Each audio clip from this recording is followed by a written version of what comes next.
Boa noite, sejam todos bem-vindos, é um prazer recebê-los a todos.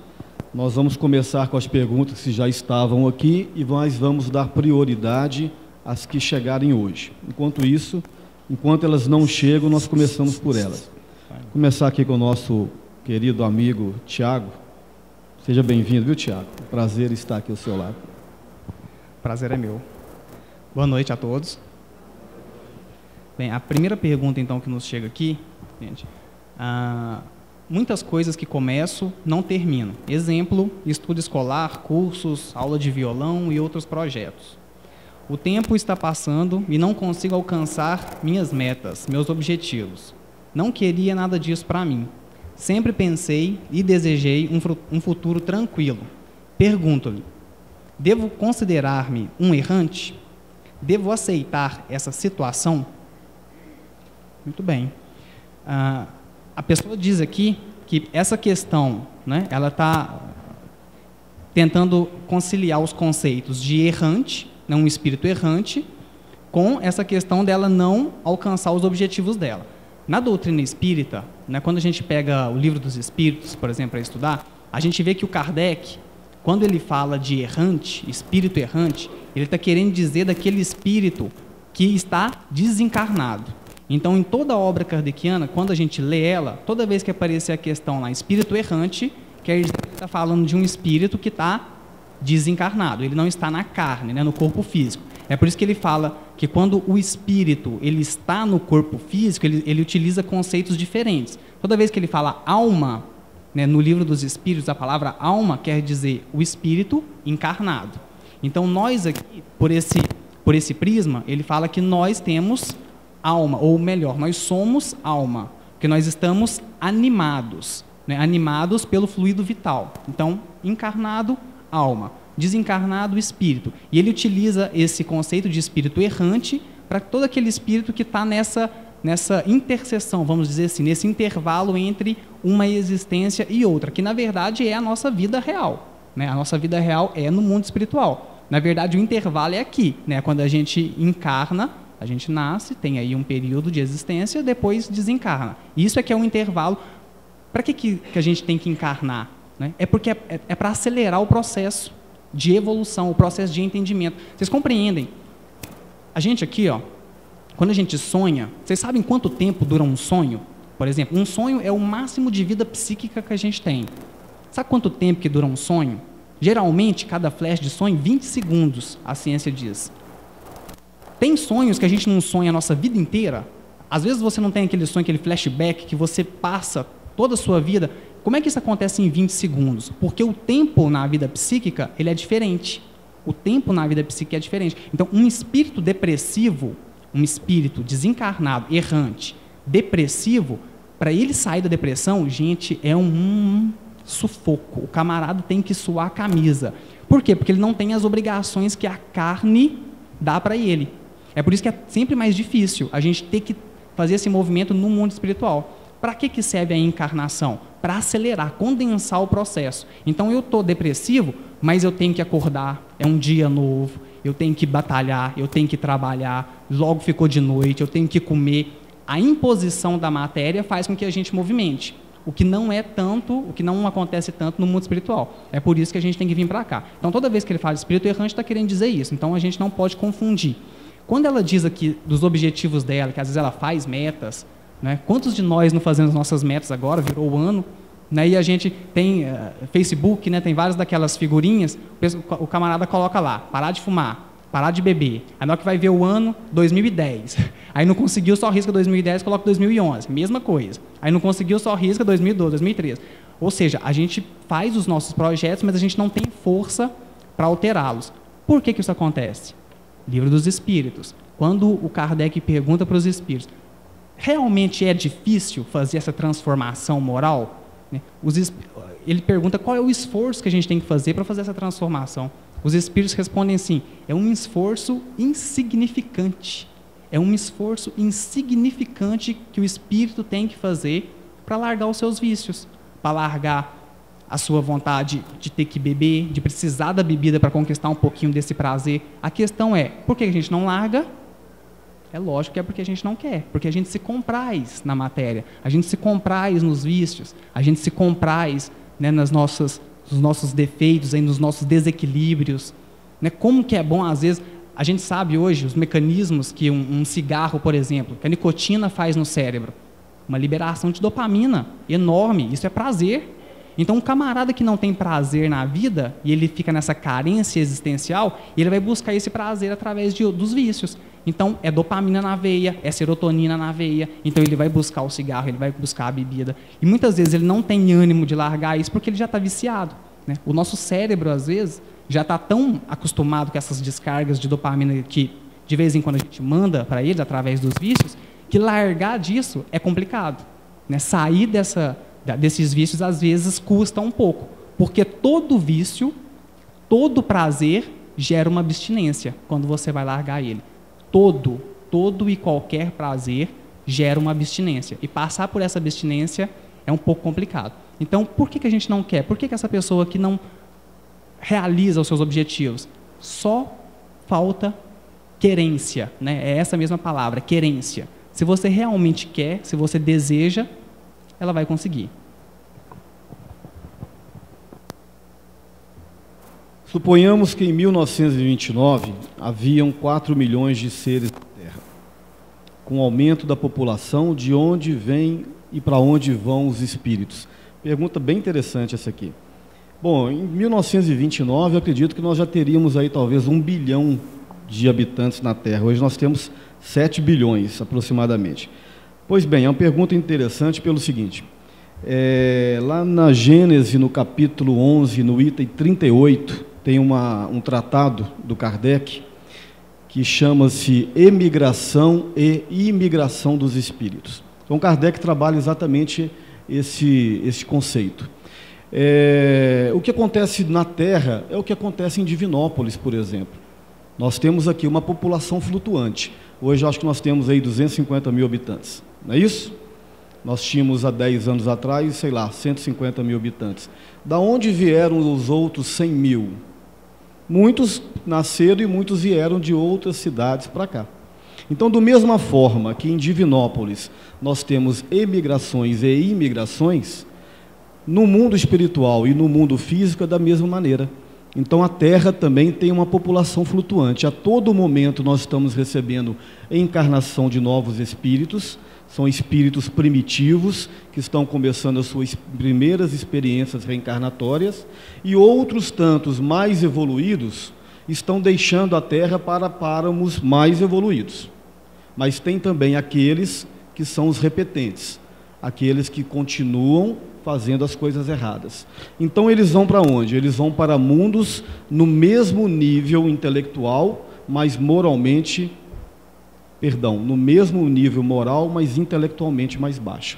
Foi o que aconteceu com a Terra aproximadamente 4, 5 mil anos atrás, quando a Terra recebeu a enxertia de outros espíritos, de outros páramos mais evoluídos intelectualmente, mas menos evoluído moralmente. É o que nós chamamos da raça adâmica. O Adão, na verdade, é uma alegoria para representar uma raça, chamada de raça adâmica, porque a raça primitiva da Terra, ela estava no seu processo de evolução natural, de evolução bem devagarzinho. Para que ela pudesse se desenvolver, era preciso a enxertia desses espíritos que vieram trazer o desenvolvimento intelectual à Terra, e, ao mesmo tempo, para espiar os seus erros. Isso está acontecendo com a Terra agora de novo. A Terra está deixando de ser um mundo de provas e expiação para ser um mundo de regeneração. Então, muitos espíritos já estão deixando a Terra para outros mundos inferiores, e outros mais evoluídos estão reencarnando. Agora, o aumento da população no planeta se deve basicamente ao desenvolvimento da tecnologia e da ciência de um modo geral. Quanto mais capacidade nós tivermos de alimentar, e de receber as pessoas, mais população a Terra vai ter. Então não se assustem se nós chegarmos daqui 100, 200 anos com uma população de algo em torno de 25, 30 bilhões de espíritos. Segundo Emmanuel, a população do mundo espiritual é 3 vezes superior à população do mundo carnal. Então, nós temos aproximadamente 7 bilhões de espíritos encarnados, temos aproximadamente 21 bilhões de espíritos desencarnados, perfazendo-se um total de 28 bilhões de espíritos que estão ligados de alguma sorte ao planeta. Lembrando, mais uma vez, que essa população é flutuante, sempre chegando espíritos e sempre indo espíritos. Boa noite a todos, paz e amor. Vamos ver aqui, ó. O que é animismo? Como o mesmo se manifesta e por que ele ocorre? Apenas médios, tá entre parênteses aqui, desenvolvidos manifestam animismo, ou pode ocorrer com aqueles que não possuem mediunidade desenvolvida? É possível evitar que ele ocorra? Como? Bom, primeiro nós vamos ver o que é animismo. Animismo, para vocês compreenderem, um médium, quando ele dá uma manifestação, é manifestação mediúnica.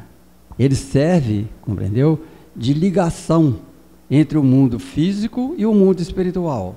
Agora, o animismo é aquele médium que não é treinado, entendeu? Ele foi aceito numa reunião mediúnica sem ter um embasamento, sem ter conhecimento de como que ocorre essa manifestação.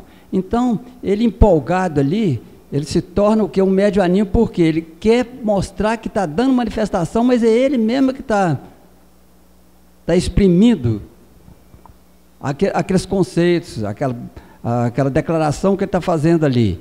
Muitas vezes também ocorre com o médium que ele fala, muitas vezes dá uma manifestação, ele mesmo, o próprio espírito dele, de ocorrências que ele estando no mundo espiritual, ele desliga do cérebro físico. Então ele vai pensar com o cérebro perispiritual dele, pode falar alguma coisa diferente também. Por isso que é muito difícil para o orientador, né, o responsável pela reunião mediúnica, definir prontamente, de um minuto para outro, ou mesmo em dias, se aquilo é um animismo ou não. Ele tem que ter um cuidado muito grande.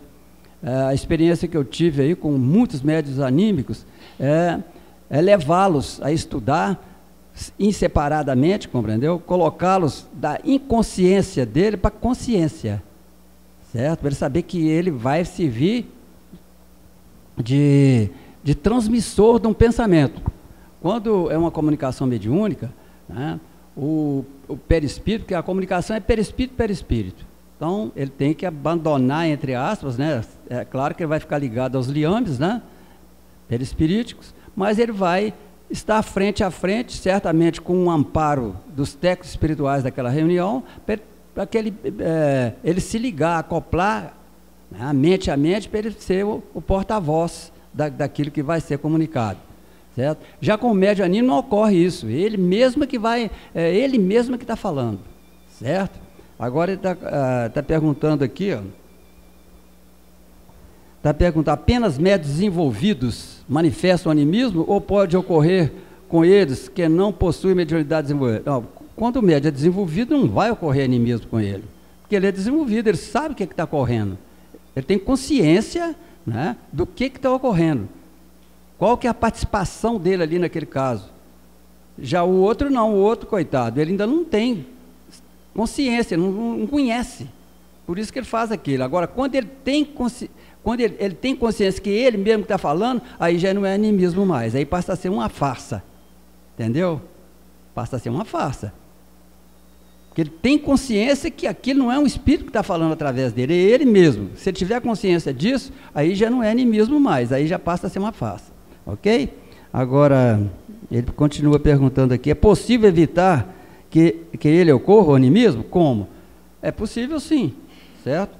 A casa espírita que o acolheu, entendeu? Tem que colocar lá para mandar ele estudar, isso, participar de estudos mediúnicos, para que ele se capacite a ser um médium realmente, entendeu? Da comunicação mediúnica e não animismo, ok?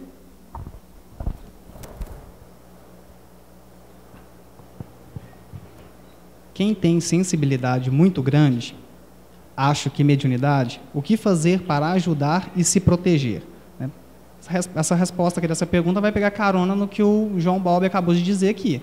né? Ele já deu todas as dicas de como que deve fazer para desenvolver com segurança essa mediunidade. A pergunta foi feita pela Elizabeth, gente, do Canadá.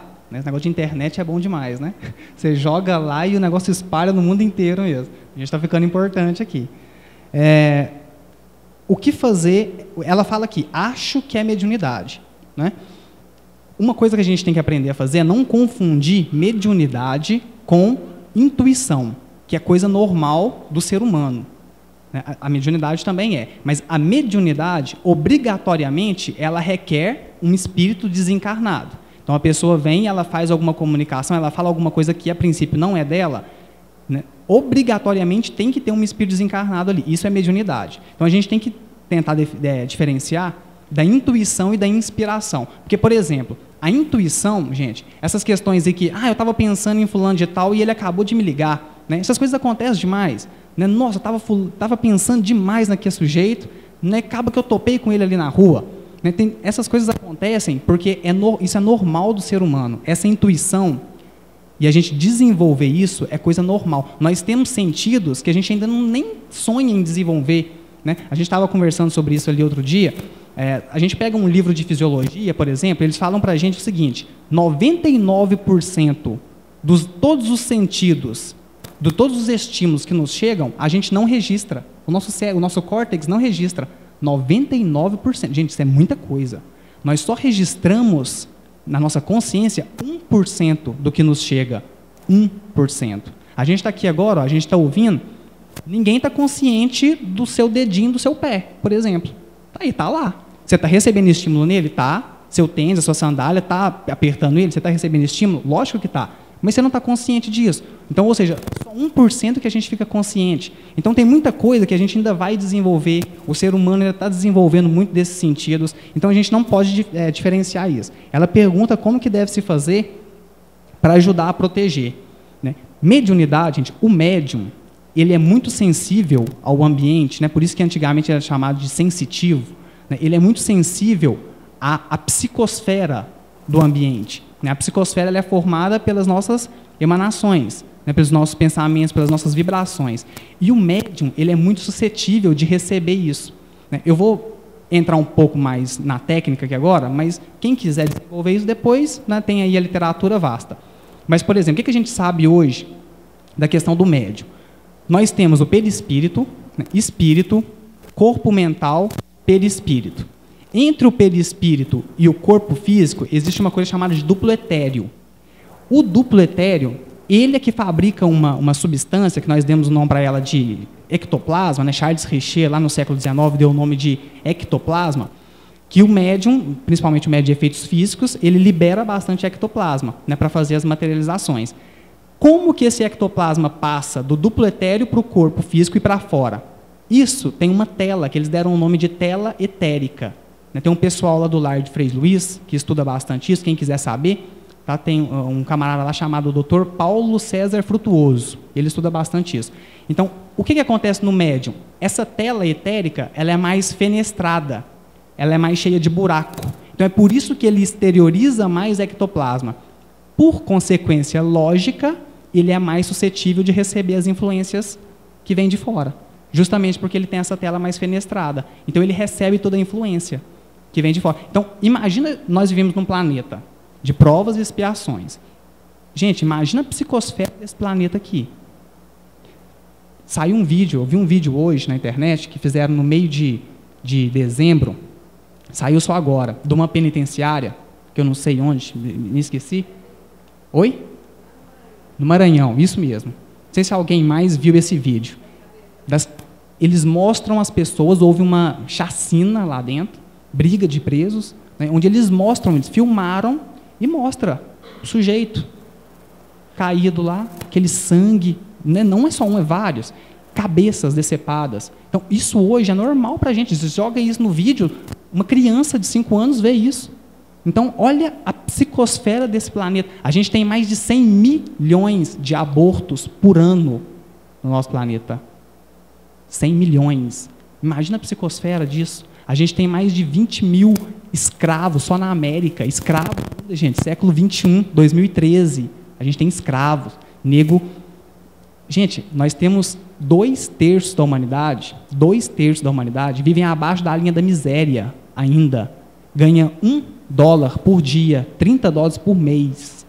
Vocês já imaginaram isso? Todo esse pessoal vibrando. Imagina o que é a psicosfera. É por isso, e o médium, ele fica no meio disso tudo. E ele recebe de tudo quanto é jeito. Se ele não tiver essa disciplina, o que o médium tem? Se ele não tiver disciplina e não tiver desenvolvido essa sua mediunidade? Geralmente, muita cefaleia, muita irritação. O médium se irrita muito fácil. Ele é muito volátil. Né? A gente chama de labilidade emocional. O médium ele é quase um bipolar. Né? Então, ele vai muito lá em cima e vai muito lá embaixo, porque ele está muito suscetível ao ambiente. Então, o que fazer? Estudo. Estudo. Né? Não precisa ser agarrado a uma casa espírita, não. Pega a obra do Kardec, vai estudar, né? E aos poucos a pessoa vai começar a aprender a disciplinar isso. Né? O que o Emmanuel, primeira coisa que o Emmanuel sugeriu para o Chico. O que é? Disciplina. E a segunda, Emmanuel? Disciplina. E a terceira? Disciplina. Essa questão que o Tiago está falando aqui da psicosfera, realmente ela é tão pesada que a Terra ela está 23,4 graus fora do seu eixo. Né? Por isso que nós estamos num movimento chamado de precessão dos equinócios. É como se a Terra rodasse como um peão que estivesse perdendo força. Além da rotação e da translação, tem um terceiro movimento chamado de precessão dos equinócios. Pois bem, o que demanda exatamente a questão da Terra estar fora do seu eixo é a carga magnética em volta do planeta, que é exatamente essa psicosfera. Então, quando a Terra atingir o equilíbrio mental e, consequentemente, espiritual, ela vai encontrar o seu eixo, o seu equilíbrio. Tanto, olha que interessante, né? Nós temos o equilíbrio moral associado ao equilíbrio físico do planeta. Aí as temperaturas elas vão ser mais amenas, as estações não vão ter tantas variações como nós temos hoje. Como era no passado, aliás, nós já começamos a... Né? Pois não, Sr. João? Eu queria complementar, isso é uma coisa tão importante, essas emanações dos nossos pensamentos malsãos, eles evoluem e chegam numa situação aí do planeta Terra que ele não pode ultrapassar, porque senão ele vai prejudicar outros planetas, outras humanidades. Então nós temos que recebê-los de volta. Olha só, até sanear isso tudo vai demorar muito tempo, né? Até todo mundo ter um pensamento equilibrado. Enquanto tiver gente desequilibrada mais do que nós, estou falando nós porque nós estamos aqui com propensão ao bem já, né? Nós não temos aqueles maus pensamentos. Então, os maus pensamentos eles vão e não fogem daqui não, fica aqui no planeta Terra. Por isso que forma esse peso terrível aí, né? Inclusive dificulta para a gente se comunicar através de rádio, através de visão com outras humanidades. Ali chega ali, degrada ali, aí a pessoa não vê mais nada. É mais ou menos por aí, não é, Tiago? Exatamente. Tanto por isso que nós falamos anteriormente sobre a imigração e imigração dos espíritos, exatamente por causa disso. Há entidades tão dementes, né, repetindo tanta perversidade, que chega um ponto que elas têm que ser tiradas do planeta. Senão a coisa não caminha. É como uma sala de aula. Você tem lá no ensino médio, por exemplo, o 2º ano. Tem aqueles bagunceiros, se eles não tomarem bomba e não repetir, a sala não anda. Então é isso que acontece. Pois bem, tem uma pergunta também muito interessante aqui que diz o seguinte: boa noite, é para o Tiago, mas vai me dar liberdade, Tiago, eu não vi aqui o seu nome. Que diz assim: alguns dizem que o espírito encarna no corpo após 3 meses de concepção. Outros dizem que é no momento da concepção, o momento da encarnação. A pílula do dia seguinte pode ser considerado um aborto? Pergunta muito interessante. Bom, segundo André Luiz, os processos de reencarnação, assim como os processos de desencarnação, variam ao infinito. Não existe uma padronização, não existe uma reencarnação e nem uma desencarnação exatamente igual à outra. Existe uma média, digamos assim. Eu sugiro a quem fez a pergunta e a todos vocês que interessarem, a estudarem o capítulo 13 do livro Missionários da Luz, intitulado Reencarnação. O André Luiz, ele retrata um caso de reencarnação no mundo espiritual, ele acompanha o caso de reencarnação desse espírito chamado Sigismundo, E ele nos traz revelações interessantes. Aqui fala o seguinte, ele pergunta, alguns dizem que é só depois do 3º mês, né, e outros na concepção. Na verdade, a reencarnação começa antes da concepção. Antes. Quando a mãe, mentalmente, já é ligada ao espírito reencarnante. Há um tênue fios eletromagnéticos, segundo a expressão do André Luiz, que são ligados entre o reencarnante e a mãe, algo em torno de 2, 3 meses antes da gravidez que vai levar à reencarnação. Aí a mãe já se prepara do ponto de vista sensorial, do ponto de vista biológico, o pai também, para que haja uma combinação fluídica, até que chega o dia da concepção em si. Pois bem, neste período, nesse interim, antes mesmo da concepção, o espírito reencarnante entra numa espécie de um torpor, de um sono profundo. Ele passa por um procedimento técnico que o André Luiz chama de redução perispirídica. Ele perde um quê de espiritualidade, segundo a expressão dele, um quê de elemento espiritual, diminui seus espaços intramoleculares e o espírito reencarnante toma uma forma pré-infantil. Olha que interessante. Aí, no momento da concepção, quando o espermatozoide penetra o óvulo e forma a primeira célula, ali começa, digamos, oficialmente a reencarnação de um espírito. Ele passa da dimensão extrafísica para a dimensão física e vai impondo psiquicamente, átomo a átomo, molécula a molécula, célula a célula, o seu novo formato físico. Os pais disponibilizam o material genético, as minúcias e contornos genéticos e hereditários, o espírito reencarnante imprime a forma, e às vezes quando vem, por exemplo, faltando um membro ou com algum defeito congênito, é porque a mente do espírito está desarticulada naquele ponto, e aí começa o processo da reencarnação. 7 meses de gestação, então ele passa da dimensão espiritual, através da redução perispirídica, para a dimensão física, ele entra num torpor, num sono profundo, isso na classe média, porque os espíritos mais evoluídos ainda continuam tendo a sua independência, por incrível que pareça. É isso, João? Continuam tendo a consciência, mas a maioria de nós não. E aí, 9 meses de gestação, a criança nasce, ele até os 7 primeiros anos, ele é acompanhado por um espírito protetor, quase que sempre. Aos 13 a 15 anos, ele completa a reencarnação de plena forma, ou seja, a estrutura somática agora já lhe permite psiquicamente uma vazão. O espírito adquire a sua maturidade espiritual. Por isso que é muito comum as pessoas dizerem assim: não, aquela criança era tão bonitinha quando era pequeno, né? Era um anjinho, agora virou um capeta. Né? Porque na verdade o espírito é rebelde. Ou o contrário, esse menino era um capeta quando era pequeno, agora está um doce, né? Porque com 13 a 15 anos, ali se completa a reencarnação plenamente. Pois bem, e aqui, só para completar, Tiago, ele fala assim, a pílula do dia seguinte pode ser considerado um abortivo, depende da ótica que se olhe. Na minha visão, eu acredito que sim. Eu acredito que sim. Mas essa questão é tão de natureza íntima, né? É tão individual, que eu deixo ao cargo de cada um, a consciência de cada um. Tem uma frase do Confúcio, que diz assim, Tiago, cuide da sua consciência, para que a sua consciência é aquilo que você realmente é.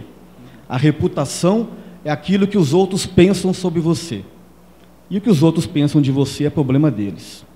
Então a nossa consciência é o nosso árbitro mais justo e perfeito. E com certeza, se a pessoa achar que ela cometeu aborto, ela cometeu aborto. Se ela achar que não cometeu, paciência. Essa pergunta é uma pergunta que traz muita responsabilidade para nossas irmãs. Veja bem, a explicação que o nosso companheiro Alexandre deu é perfeita. Olha só, na medida da responsabilidade das nossas irmãs, o útero materno é uma câmara de materialização. Olha só que coisa maravilhosa, né? Após passar por esses processos todos aí, o útero materno transforma-se numa câmara de materialização para o espírito encarnante. Não é isso? É isso mesmo, gente? Exatamente isso. Alexandre. Só completando, gente, essa questão da pílula do dia seguinte, ela pode, é porque tem uma peculiaridade, ela pode impedir que o espermatozoide chegue até o óvulo, né, porque o óvulo ele fica lá em cima, né, lá na trompa, antiga trompa de Falópio, né, hoje tuba uterina.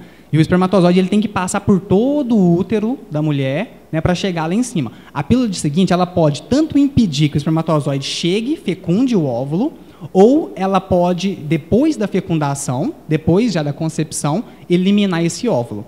Então, olhando por essa ótica, se já houve a concepção, se já houve a fecundação, o encontro do espermatozoide com o óvulo, ele é um abortivo. Se ainda não houve essa concepção, né, a gente pode considerar que não houve, então, o início oficial, né, como o Alexandre bem disse. Porque, veja bem, isso que o Alexandre diz, gente, a reencarnação, ela começa antes. Sabe essa paixão louca?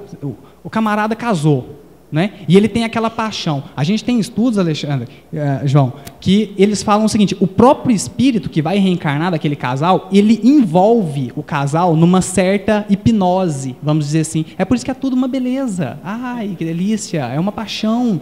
Né? E o camarada vê tudo de uma outra forma. Aí depois que o espírito já fez o que tinha que fazer, ele encarna, aí acaba aquela paixão, aquela hipnose, aí ele acorda. Aí o bicho pega. Né? Então, hoje, gente, a gente pensa assim, mas isso não é muito fantástico, não.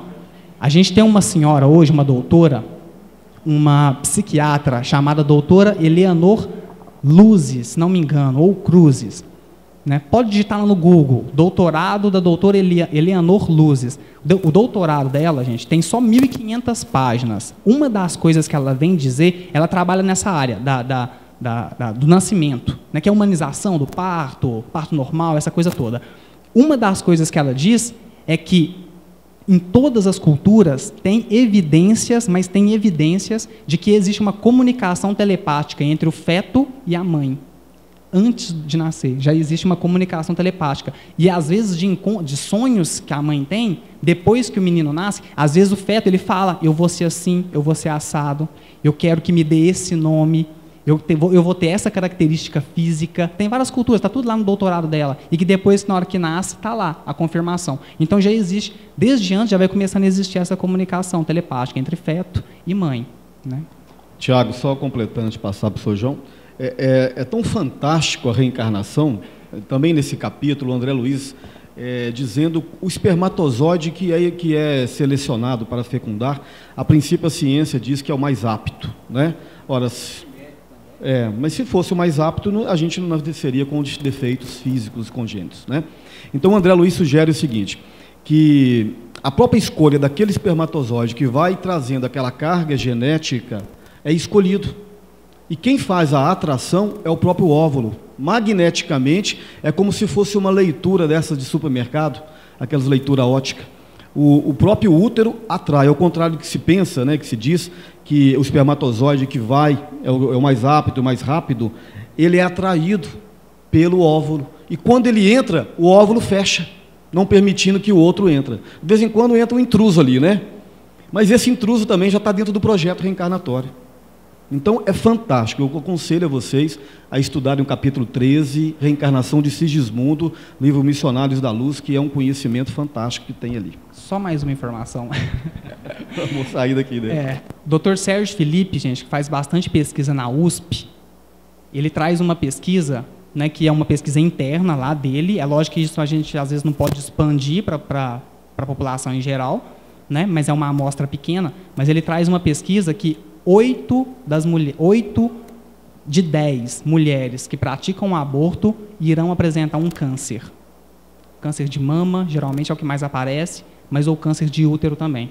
Então, nessa pesquisa, ele vem falar da gravidade que é isso. Né? Geralmente é por causa do sentimento de culpa também que fica depois. Então, para a gente ver essa questão da pílula do dia seguinte, não estou querendo influenciar ninguém, se toma, se não toma, né? Cada um, como o Alexandre bem disse, com a sua consciência. Mas é uma pesquisa bem relevante, né? A gente pensar. Lembrando que o aborto não é só a mulher que comete, não, né? Muitas vezes o homem tem mais responsabilidade que a mulher em si. Né? Verdade. Olha só que tema empolgante, né, gente? Por isso que o Espiritismo é eminentemente consolador, né? Porque traz conhecimento para a gente. Quem tem conhecimento sofre menos, não é isso? Então vamos ver a pergunta aqui, ó. Meus pais desencarnaram há 26 anos. como saber se estão no plano espiritual ou se reencarnaram para a nova missão? Veja bem, eu lembrei aqui, sabe, do nosso querido Chico Xavier, né? Ele fala que o telefone toca de lá para cá, não é isso? Precisa de haver mérito para a pessoa saber isso aqui, né? Então, se há possibilidade de saber. Agora, precisa de saber, o problema é saber se a pessoa que quer receber essa informação tenha mérito para isso. E se há necessidade dele saber. Então, lá no mundo espiritual, eles não perdem tempo, certo? Lá tem muita coisa para fazer, muito mais do que aqui. Então, isso aqui torna-se irrelevante se for só uma curiosidade. Agora, quando for uma necessidade, certamente há a possibilidade, sim, de ser informada, ter essa informação. No momento do desencarne, o espírito sempre tem o auxílio da espiritualidade? Se o desencarnado cometeu vários erros, ele também tem auxílio da espiritualidade amiga? Obrigada. De nada. Tem, sempre. Sempre. 100% dos casos. A questão é, a gente vai conseguir enxergar essa ajuda ou não? A gente ainda está tão fechado na nossa cegueira dos nossos vícios, dos nossos prazeres, né, dessa nossa rotina ainda atribulada de desequilíbrios, que a gente não vai conseguir enxergar. Grande parte das vezes a gente não consegue enxergar, mas sempre, sempre tem alguém lá. A gente lembra do caso do André Luiz. Né? André Luiz ficou o quê? 8 anos? Dizem que é 8, né? 8 anos no umbral. Durante todo o tempo, tinha 2 espíritos do lado dele, preparado para o ajudar, mas ele não conseguia ver. Ele simplesmente não enxergava. Estava fechado ainda na sua vaidade, né, no seu orgulho de médico. Então ele não conseguia. Sempre tinha lá 2 espíritos. No momento que ele já estava bebendo água lá da enxurrada, do esgoto, sei lá do que era, com uma barba, né, enorme, um cabelão, parecendo o homem da caverna, ele lembra de uma oração que a mãe dele ensinou para ele. Aí na hora que ele começa a fazer a oração, ele abre o seu campo, né, o seu campo de visão, e ele consegue enxergar os 2 espíritos. Aí os 2 espíritos, opa, é agora. Corre, pega o homem. Né? E eles conseguem ajudar ele nesse momento. Então sempre vai ter alguém lá, mesmo se a gente comete muitos erros, como é o que ela está dizendo aqui. Você pode ter cometido os maiores erros possíveis. Sempre vai ter alguém. A questão, quanto mais a gente erra, menos a gente vai conseguir enxergar. Mas que tem. A gente fala assim, gente, às vezes a gente tem poucos amigos, né? Quem aqui faz amizade sincera mesmo, ao longo de uma encarnação, de 50, 70 anos? Quantos amigos sinceros? Estou falando de amizade sincera. Quantos amigos sinceros a gente faz ao longo de uma encarnação? 2, 3? Por aí, não é? A gente acha que é pouco? Tá, pode até ser pouco. Mas eu pergunto para vocês, quantas existências a gente já teve? Se em cada existência dessa você tiver feito 2 amigos, meu amigo, você tem milhões de amigos, amigos do peito mesmo. Você tem amigo do peito que está encarnado agora, que está lá na Rússia, por exemplo, na faixa de Gaza. Você tem amigo do peito mesmo, aqueles amigão, que está desencarnado, que está de nosso lar para cima, ou que está lá chafurdado também no umbral. São amigos que a gente tem. E que eles vão estar ali preparados para nos ajudar na hora do desencarne. A gente lembra de Hitler. Né? Olha o que Hitler fez para a humanidade. Quando ele desencarnou, tinha lá a espiritualidade para poder protegê-lo, porque as suas vítimas ainda não tinham, né, ainda vão demorar muito ainda para perdoar, não tinham perdoado. Então a espiritualidade estava ali para amparar ele, porque senão ele não ia conseguir se mover. Né? É o que foi dito, né? Ele foi levado para um outro local, para um outro planeta, para ficar protegido dessas vibrações. Aí Gandhi, né, o que a espiritualidade traz para a gente, que Gandhi, quando ele desencarnou, ele ficou sabendo do caso particular do Hitler, e ele falou assim, pode deixar que ele vai ficar sob minha tutela agora. E Gandhi, agora, a partir de então, ele passou a ser o mentor, vamos dizer assim, de Hitler. Então, o tutor. Então, por mais que a gente erre, a gente tem lá a espiritualidade, sim. A questão é a gente abrir esse campo de visão e conseguir enxergar. Muito bom. É o mito da caverna do Platão, né? A gente é refém dos nossos pensamentos e das nossas vibrações, né? Hoje, 1 ano e 6 meses, minha irmã foi acidentada e faleceu. No dia, eu estava conversando com ela. Na hora dela sair, tive uma visão de um acidente, mas não consegui ver que o acidente ia acontecer, depois de 20 minutos. Estou me culpando por não entender que podia ter acontecido. Explique e obrigado. Este fenômeno que aconteceu com essa pessoa é um fenômeno mediúnico, é um flash, né? A minha mãe, por exemplo, ela é católica e tal, mas ela liga, ela sonha com os parentes, passam 3, 4, 5 dias, um dos parentes morre. Tanto que os parentes dela nem atendem o telefone quando ela liga. Então eles já não atendem. E a Petinha, não fala que eu não estou aqui não. E isso é uma mediunidade, O espírito, né, ele não é uma questão particular, ele tem acesso às informações do mundo espiritual em desdobramento, né, e sabe de antemão, intuitivamente, que aquela pessoa vai desencarnar. No caso em si, é porque gera um campo de emoções muito grande. A irmã, e muito provavelmente aquele sentimento, aquela proximidade do acidente já estava dentro, né, mapeando a estrutura eletromagnética que nós chamamos de aura da irmã dela. E muito provavelmente ela teve acesso mediunicamente de antemão a essas informações. Eu tive um acontecimento semelhante quando eu tinha 16 anos. Eu tinha um irmão de 10 anos que teve uma meningite e desencarnou. Só deve lembrar dele, né, dona Edna? O Rodrigo. Isso. Então, na véspera, um dia antes, ele sentou comigo no sofá e começou a me fazer perguntas do tipo: para onde que a gente vai depois que a gente morre? E várias perguntas. A gente tinha uma afinidade muito grande, aliás, nós temos uma afinidade muito grande. Mas eu com 15, 16 anos, cabeça ruim, né? Queria saber de bola, de outras coisas e tal, e não dei para ele a devida atenção. Eu falei com ele coisas do tipo: para que você quer saber isso? Bobagem, você não vai morrer agora, muda de assunto e tal, né? Pois bem, no dia seguinte eu estava desencarnado. Resultado, eu passei 20 e tantos anos da minha vida, todos os dias de finado, eu ia ao cemitério, lavava o túmulo, colocava uma flor e fazia uma prece para ele. Eu estava morando em Belo Horizonte, em outros lugares, eu saía da onde que eu estava, matava trabalho, pegava ônibus, pegava o Teixeirão, descia na rodoviária, ia até no cemitério e fazia esse ritual. Eu só parei de fazer isso depois que eu me tornei espírita. Eu descobri que ali não tinha mais nada, ali estavam os restos mortais dele. Bastava eu fazer a oração onde eu estivesse, aliás, eu faço todos os dias. Aí a vida seguiu. Há mais ou menos uns 5 anos atrás, eu tive com uma pessoa, uma médium vidente, e nós conversando, na verdade é uma psicóloga, e nós conversando, e ela falou: pô, me fala do seu passado, e papapá, da sua família e tal. Ela chegou aonde precisava chegar. E falou assim: e você com relação a esse fato? Não, tranquilo, eu já superei isso há muito tempo. Aí ela que falou comigo: você não superou não, você ficou 20 anos se culpando, por isso que você ia no cemitério. Não, mas hoje realmente está tranquilo. Aí ela pegou, virou para mim e falou assim: pois é, ele está te falando que te ama muito, né, e que está sempre te protegendo. Aí eu perguntei para ela assim: mas por que você está falando isso? Porque ele está do seu lado. E na hora eu arrepiei, né? Aí eu, como sou um espírita, mas sou um espírita bem desconfiado, na verdade. Eu falei assim: ele está do meu lado, então me diga como é que ele é. Olha para você ver, né, como é que a gente ainda é capaz dessas coisas, né? Aí ela falou assim: pois é, que fé que você tem, que espírita que você é, hein? Pois é, ele está com aquele cabelo louro, cortado em cuia, com aquela bermuda que ele gostava muito, com o bolso do lado. Ela não conhecia, nunca viu falar dele.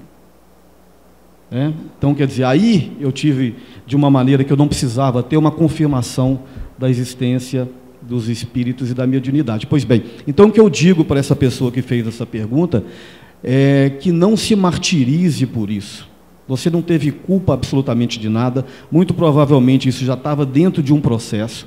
Segundo Allan Kardec, em um livro dos Espíritos, o momento da nossa morte já está pré-definido. O que nós podemos fazer é antecipar, né, através do mau uso do livre-arbítrio, chamado suicídio inconsciente, né. Em pouquíssimos casos podemos postergar o momento da morte. Então você não se martirize, você não teve culpa absoluta nenhuma disso, e que está dentro do projeto dela, dentro do processo de evolução, e que você deve fazer é agradecer a Deus por ter tido como irmã, e estar sempre em plena prece e oração por ela, né, que ela recebe as suas vibrações com certeza. Nós podemos considerar isso como uma premonição, né? A classificação dela mediúnica, viu, Verdade. gente? Chama premonição. Muito bem. Tem uma pergunta aqui que eu vou pedir ajuda aos meus pares aqui, porque eu não tenho muito conhecimento. Ele fala assim: Hospital Santa Clara de Luz, ocorre tratamento dos espíritos? Eu não sei, porque eu não conheço.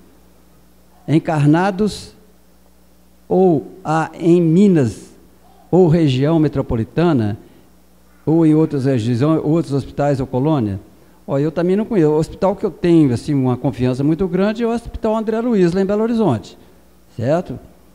Trata da área psiquiátrica e também pessoas que estão ligadas a entidades menos felizes, que eles colocam aí como obsessão, e eles fazem esse tratamento lá. Aí ele continua a pergunta aqui: os espíritos continuam em sono profundo, botou aqui erraticidade, até se despertarem para seguir? O Alexandre colocou aqui que não há um reencarne ou um desencarne semelhante, igual. Todos vão depender do mérito de cada um, do conhecimento de cada um. Eu tenho feito um esforço desde muitos anos para não ficar com sono profundo lá no mundo espiritual. Porque eu sei que o dia que eu desencarnar, eu vou estar consciente de que eu sou um espírito, entendeu? E eu mereço ajuda, todo mundo merece, até o Hitler mereceu, por que eu não vou merecer? Então nós podemos ter certeza absoluta, não é fé não, certeza absoluta é mais do que fé ainda, que todos nós, Deus nos tem como filhos, não é isso? Então pai nenhum quer tratar mal o filho, por pior que ele seja ainda, né? Nós estamos maus, mas com o projeto, né? O escopo nosso é cada vez melhorar, cada vez mais. Não tem como retroagir. O máximo que nós podemos fazer é ficar marcando passo, certo? Porque, na verdade, a gente não atrasa. Nós não atrasamos. É os outros que adiantam. Você fica para trás, é por isso, não é porque você caminhou para trás, não. Os outros adiantam. Você ficou na UOS, ficou com preguiça de estudar, entendeu? Então, você ficou para trás, é isso. E ele pergunta aqui: os espíritos continuam com sono até despertar? Sim, entendeu? Porque lá no mundo espiritual existem N equipes socorristas, né, ligadas a centros espíritas ou não, que quando a pessoa tem merecimento, eles já estão naquele local ali, são atraídos, entendeu? Acende uma luz, vamos colocar assim, né, não sei se é parecido, uma coisa assim. Então, ele abre uma chance para ser ajudado, entendeu? Porque a pessoa só é ajudada quando quer. Então é mais ou menos por aí, viu?